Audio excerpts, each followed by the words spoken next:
naratibo.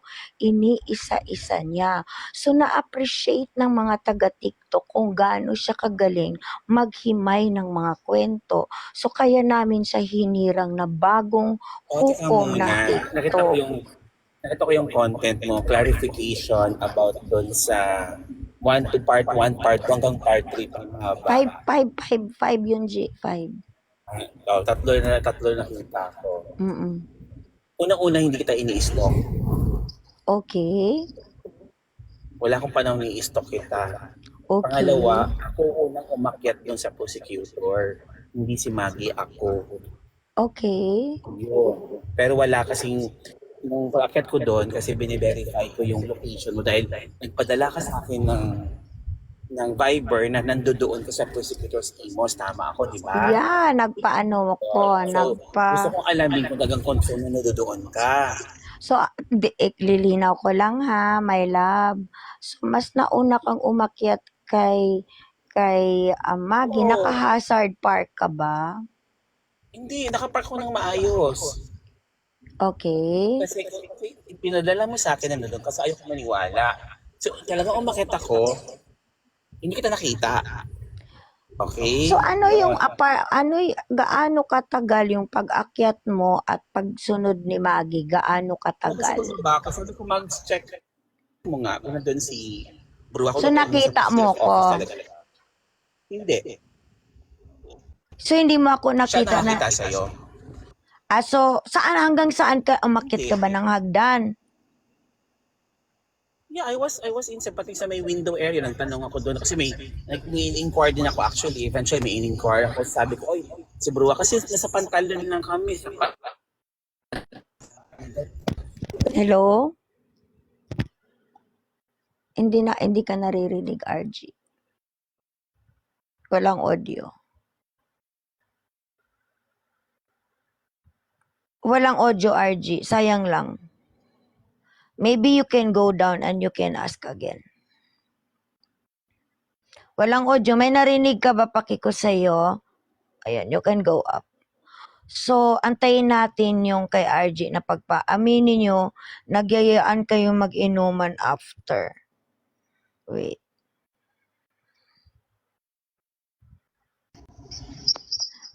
Inuman. Hello? Mag-hello ka nga. Okay na? Ay, hindi umiinom si RG. Sure ako dyan. Hindi ako umiinom.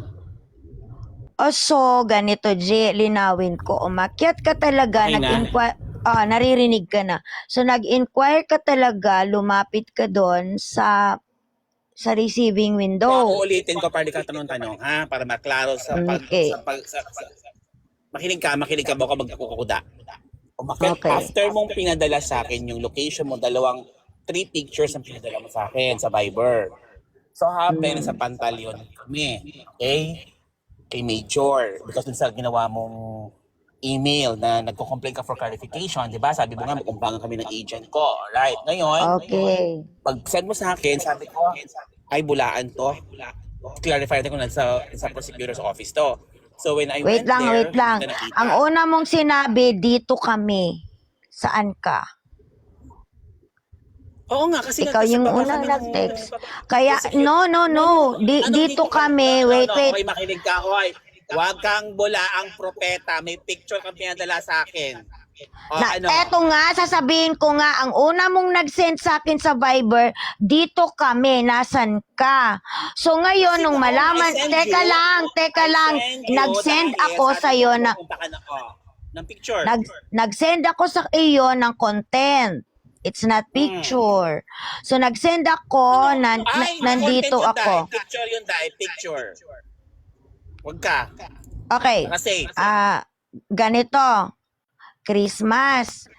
I-end ko yung live ko.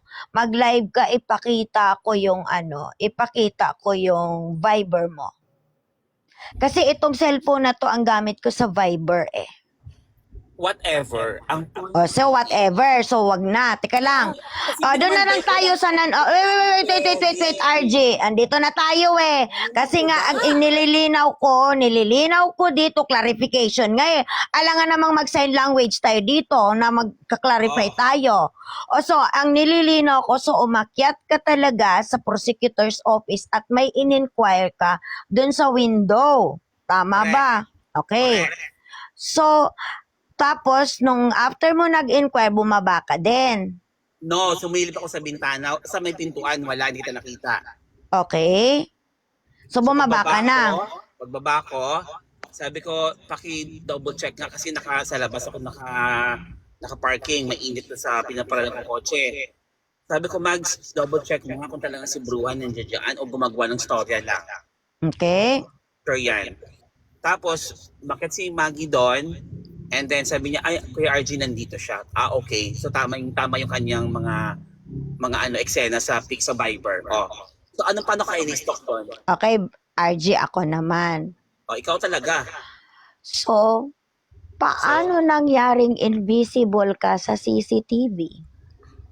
Paano invisible ako? So doon pa lang, sinungaling ang CCTV. Kasi may mga pulis doon eh. May mga pulis na nakatayo doon sa pintuan. Baka akala mo. O di ko alam, di ba? Huwag kang tumawa, Bruha. Dahil ang totoo. So, guys, I rest my case. Sinungaling na ang CCTV. Iharap mo ang CCTV. Nandun ako sa bintana mismo. Dahil may isa pang pulis doon sa labas na nakaupo. Naka-uniform. Tapos sa loob may mga nakatayong pulis din. RG, dito pa lang mali ka na. Bawal nakatayo sa loob, lahat nakaupo. Hindi, excuse me. May pagsilip ko sa pintuan, may mga nakatayong nag-uusap sa pintuan mismo.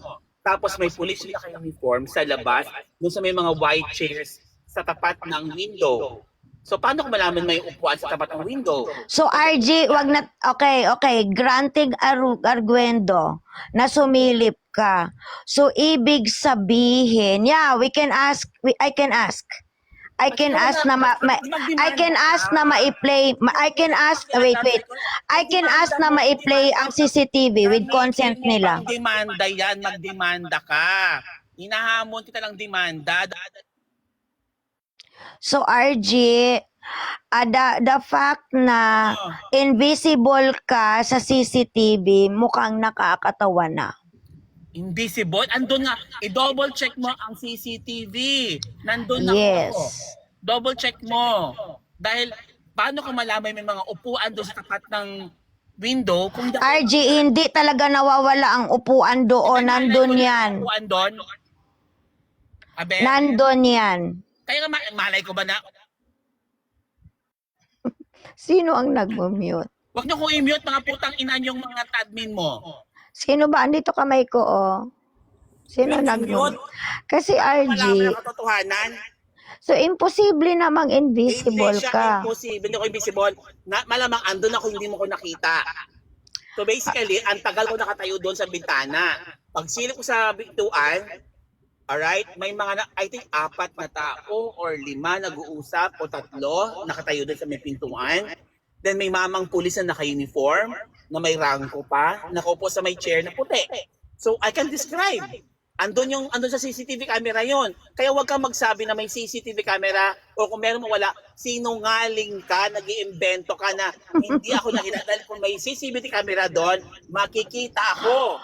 So kung nag-play kami ng CCTV camera, RG, so nagpi-play kami ng CCTV camera, Diyos ko RG, ang sinungaling mo, mamatay na, tubuan ka na ng prostate. Pero ito pag makita ako sa CCTV camera, susundukin ko yung bungal mo. Okay ba sa'yo? Ano? Ba't ako ang susuntukin? Dapat ikaw ang magbigti. Bungangera ka, wala ka sa bulog. Sinungaling kang bulaan kang propeta. So ako pa ngayon ang sinungaling, ikaw ang nag-invisible sa CCTV. I-double check mo ang CCTV. RG, ang CCTV ko backtrack since 11 a.m. May CCTV camera na ikaw, CCTV ka mo? Nag-request. Sa'yo, mo? O bakit nag-request nga ako properly requested? Hindi ka basta-basta mag-request. Nagpabarangay ka na para mag-request ka. Tanga. O bakit? Hindi man barangay ang may hawak ng CCTV ng prosecutor. Alam mo, ayaw nyo ako pagsasalitahin. Mute kayo ng mute. Tanga kayo. Huwag nyo kayo Sino ba kasi ang nag-mute? Sabay Kasi, mo yung alipores mo, tanga. o di ba RG, Gina G ka G. Meron na bang, kasi nagpunta doon, nag-backtrack kami since 11 o'clock up to 2 o'clock. So more or less, nasa 1 plus nag-akyat si Maggie. So imposible naman na umakyat ka, pumunta ka doon. Wait, RG! Imposible naman na alas 10 ka umakyat doon, nag-send ako sa iyo na nandun ako, 1 plus. So, ang backtracking ng CCTV is 11 to 2 o'clock. So, ibig sabihin, mandyan ka na naman. Di sana dinikit mo yung mukha mo sa CCTV para nandyan ka, hindi ka invisible. Tumingin ka sa CCTV ka. Basta addict, di nakakita ng maayos. Ganun yon, tanga. O, di ba guys? So, makikita nyo gaano kasinungaling si RG. Kasi isipin mo, nagiging... Pustahan, alam mo yung mga pustahan mo, di ka nga makapag-draw ng 100K. Otot mo yan, RG. Otot mo yan. Alam mo, ang gagawin mo, manahimik ka na lang. Kasi ang ipinoprove ko dito, RG, as aka manansala. Hinahanap ka sa cybercrime. O mag-antay sila. Ako ang complainant, so nasa akin ang clue when I will be there. Pumunta ka doon, mag-complain ka. Epal ka, tanga. O yan ang CEO. Ang CEO na kiniklaim niya.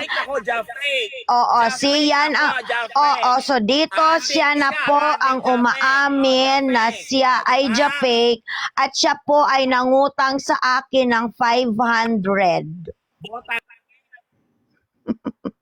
So ako ngayon ang butangera, pero siya ngayon ang ako ang butangera, pero siya ang may sakit na prostate. Ano daw? Kung totoong andun si RJ, may CCTV dapat siya na andun. Yes, moy. So, ang backtracking ng CCTV ay from 11 o'clock to 2:30. Actually, 2:30 ang backtracking ng CCTV. Si Maggie ay more or less nandun mga 1:30. Mga 1:30. Oo. So, RG, dito pa lang nakakaawa na ang naratibo mo na umakyat ka dahil kami nandun sa area bago mag 1 o'clock. Nandun kami either 12:45. Kaming tatlo. So, kung pwede mong sabihin na andun ka to check me, 11 pababa. Mga alas 10, alas 9, pero imposible na mag-check ka doon, nagpadala ako sa iyo ng picture na nandun ako ay let's say mga 1:15, 1:04, 1:10. Diba, RG? So, dito lang natin at nagsasabi ka, nandito kasi sa cellphone na to, actually nasa content ko, paki-check nga Christmas, sa content ko kung anong oras yung nakalagay doon na nagsabi si RG, confirm ang location mo that in less than 30 minutes nandun si Maggie. So let's say kung nagsabi siya na confirm ang location mo, let's say mga 1:15 in the so bago mag 1:45 ay nandun si Maggie. Kasi nakaakyat si Maggie bago kami tinawag sa loob. So RG, nakakatawa yung sinabi mo na prior kay Maggie, kaya nga kita pinagsalita dahil bububong pikatin kita. Dahil bakit hindi kita nakita sa CCTV? So, ang ibig sabihin ba, tumatagos ka na din sa pader? RG, nakakatawa. Nakakatawa at eto pa, ang mga tao sa loob ay hindi nagtatagal na tumatayo dahil bakante ang mga upuan. So kung kayo mag-uusap-usap na may bakanting upuan, bakit kayo tatayo? Imposible naman na ako ang maging invisible na nandun ako bago mag 1 o'clock. 12:45, 12:53. Diba? So kung prior kay Maggie na mga 11:45 something siya nandun, so more or less nandun ka ng 12:45. Dahil binacktrack namin ang CCTV from 11 a.m. to 2:30, mga 2:20. Oo. Kasi nakita na dun sa CCTV, dun namin in-stop na bumaba na kami. So, ibig sabihin, wala nang transaction.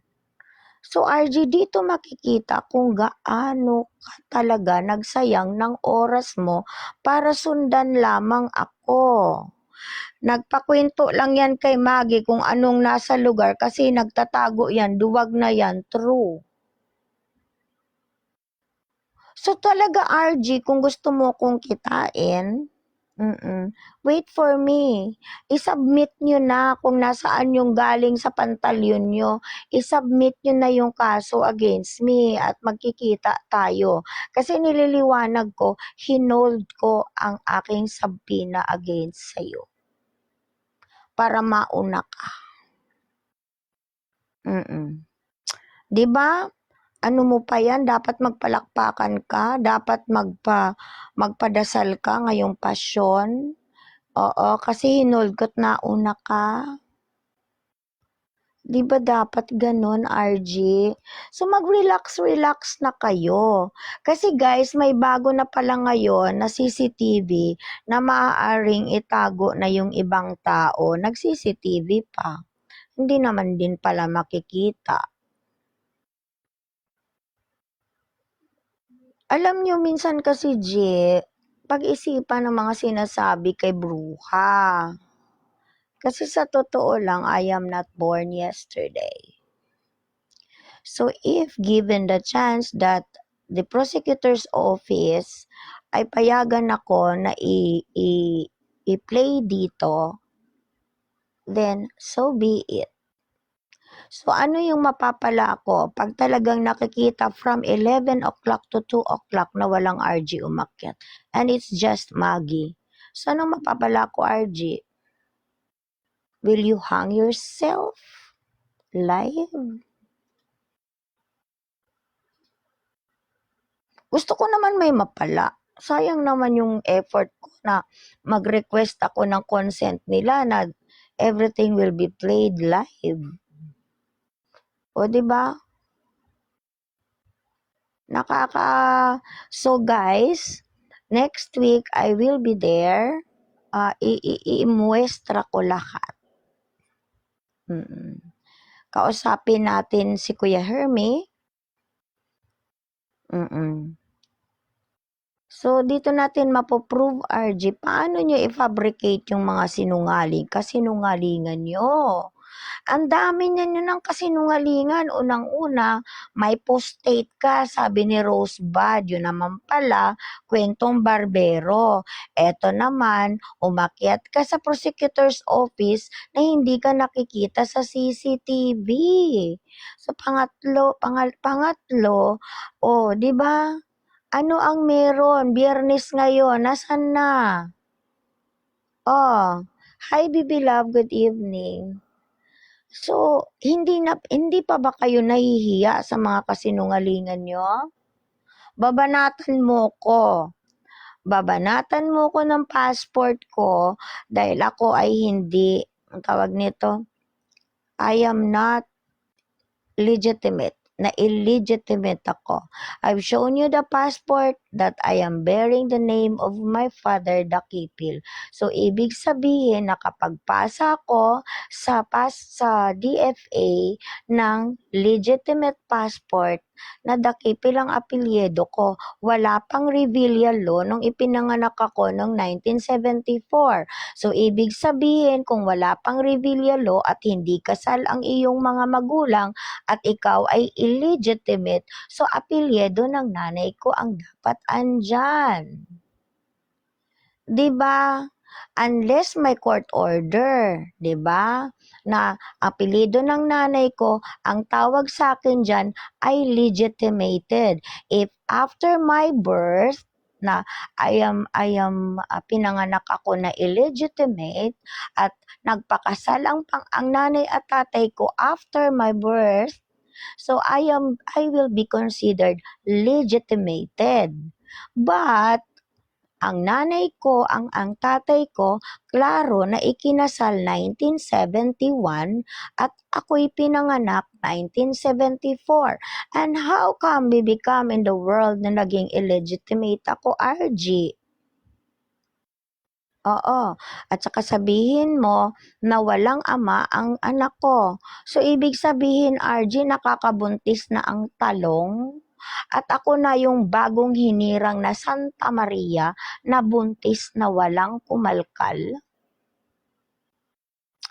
Yung mga ganyan yung naratibo, it's just funny. 'Di ba? So, ngayon, RG, ako ang magcha-challenge sa'yo dahil di umano, ako ang bagong Virgin Mary. So, di umano, RG, ay college dropout ka. Wala kang college diploma. So, burden of proof mo ito, mag-college diploma reveal ka. Sasabihin mo sa akin, itanong sa Security Bank, why should I? 'Di ba? Ilabas mo ang college diploma to the bank bruha. Ganun na, it's a tie. You are asking me if I am really a jurist doctor or not. 'Di ba? So, it's my choice. 'Di ba? It's my, balita ko nagtitinda dati ng kangkong si RG. Yan din ang nabalitaan ko. So, medyo, kung dalawa na tayong nakakabalita, abay, hindi na ito biro. Kasi according sa aking tiririt sa Esperanza, Cotabato, North Cotabato, I guess so, na si RG during sa mga childhood days niya, para may pambili ng pagkain ay kailangan maglako nila sa kariton ng kangkong. RG, legit mo itong kapitbahay sa Esperanza. At RG, baka himatayin ka kung ilabas ko ang kwento ng RGE Kitchenware. So, bago ang lahat mailabas, kasi sabi mo nga, dapat nagtatanong ako. So, I am throwing this question, ano ang kwento ng RGE Kitchenware? Para maliwanagan kami na hindi fake news ang aming maririnig. Dapat sa'yo manggagaling ano ang nangyayari sa Robel Gardosi Estorque Kitchenware. So, nasa sayo yon. Para hindi ako magsasalita. I'll wait for you to tell the world what happened with RGE Kitchenware para hindi unfair sa'yo. Kasi sabi mo, puro kakuda, hindi mo tinatanong. Now, I am throwing this question, RG. What happened with RGE Kitchenware? Meron pang binudol din siya na taga Makati. I am not sure if it's true. So, sino to? Si Danny? Danilo Santos. So again, RG, what happened with Mr. Danilo Santos who posted something in Facebook in one comment na be aware, estapador, swindler ka, putting your full name Rubel Garduce Estorque. So, for the benefit of the doubt, please explain it to us. Ikaw ang mag-explain. I think si Mr. Danilo Santos nasa Facebook, yes. So RJ, para hindi unfair sa iyo, ikaw explain ano yung nangyari kay Mr. Danilo Santos na nag-post sa TikTok sa Facebook, beware daw, scammer, swindler ang pangalan mo, putting your picture. Nandun yung picture na parang hindi ka pa, alam mo yung damit mo ay tagti 30 pesos sa Baklaran. Nandun hindi mo ma-deny yun. Nandyan sa Facebook. Nakita namin yun. So it's all up to you, RG, to explain what really happened with Mr. Danilo Santos. Kasi kami na nakabasa, kailangan namin, kasi nakalagay be aware. So kailangan namin anong nangyari? May question kami na anong nangyari. Ikaw ba, Madi, kung may mabasa ka na Danilo Santos, ang comment niya, be aware, mambubudol, swindler, itong full name ni RG, may picture pa siya. Ay, yeah, no, not yet. Yeah, okay. So, magibitrol ba ito? So, yun lang yun, RG. Nililinaw namin that you really have, nasa sa inyo to tell us, pakiulit, Madi. Kasi ganito yun, nakapag-search kami sa Facebook na merong nag-comment, Mr. Danilo Santos, ang ginawa niyang comment is, be aware, swindler, kumbaga, talaga siya. Christmas, maaari ka bang umakyat para ma-screen save, Kasi RG, syempre, kailangan naming maging aware. Dahil buo ang pangalan mo na nakapost doon with your picture. Na ikaw daw ay isang swindler, manloloko, mambubudol. Buo ang pangalan mo, wrong spelling nga. Hindi ko kasi alam ang spelling na sakto ng Garduce mo, if it's D-U or D-O. Or S-C, S-E or C-E. Yun ang nakalagay dun, RG Post yun ni Danilo Santos. So, ikaw mag-explain sa amin dahil kami talaga magiging aware kami. Swindler nakalagay doon. Be aware, swindler, manluloko. Robel Garduce Estorque. Mukha mo nasa baba. So, diba, wag mo nang antayin na kami ang hihimay.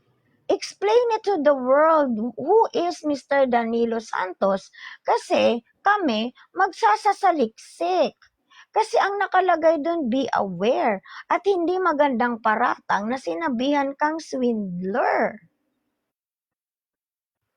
Diba? And again, RG, what happened with RG Kitchenwares? Kasi ako naintindihan ko yung sinasabi mo, mag-fact check ka, bruha, magtanong ka, and now, I am formally asking you, RG, to please explain what happened with RGE Kitchenwares, what happened with Mr. Danilo Santos, and what happened with the one na nag-sponsor ka ang iyong company na Chuvanes Ek, di ko maintindihan, I forgot the name, na nanloko ulit. So, bakit lahat na lang na nakadikit sa pangalan mo, RG, it all boils down to swindling, to scammer, to scamming, sa pambubudol.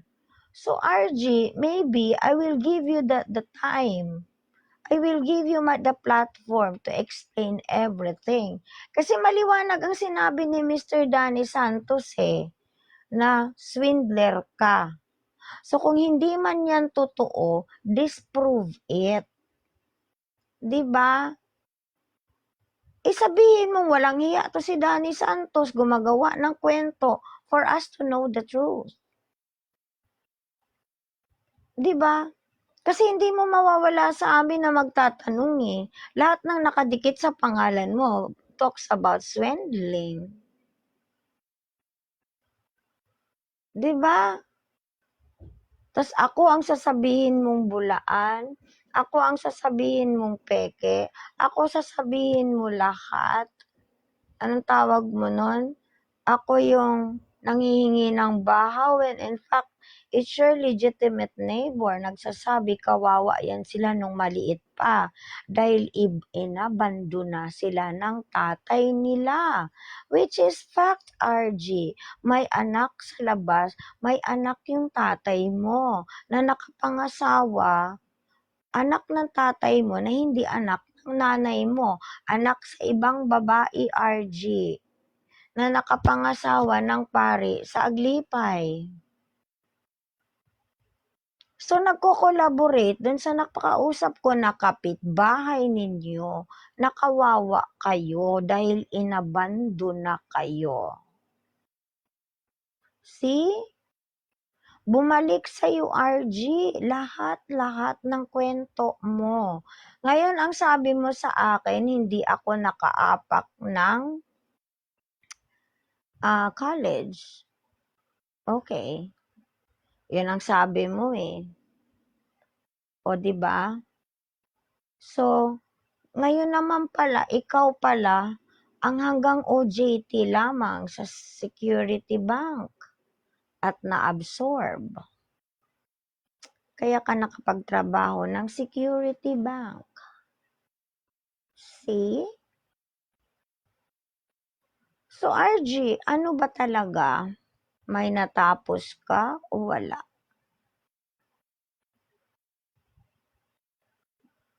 Nasa sayo kung sagutin mo hindi. Hindi ako mamimilit. Pero sa ngayon, maniniwala ako na wala kang natapos. Di ba right, bud? Hello?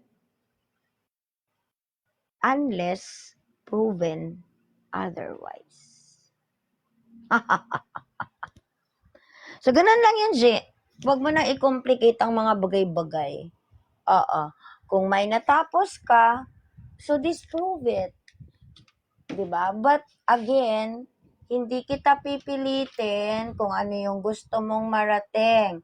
Kung magsabi ka ba ng bruha, ina mo ka, may natapos ako. Ito yung prueba. Thank you. Ay, maghuhulog pala ako sa'yo. Meron kasing pumasok kanina sa GCash ko, inuna ko mga pamangkin ko. Sa totoo lang, kasi pinabisita ko sa hospital. Ginastusan. So, pero magpapadala ako for the book. At saka mayroon pa akong need bayaran.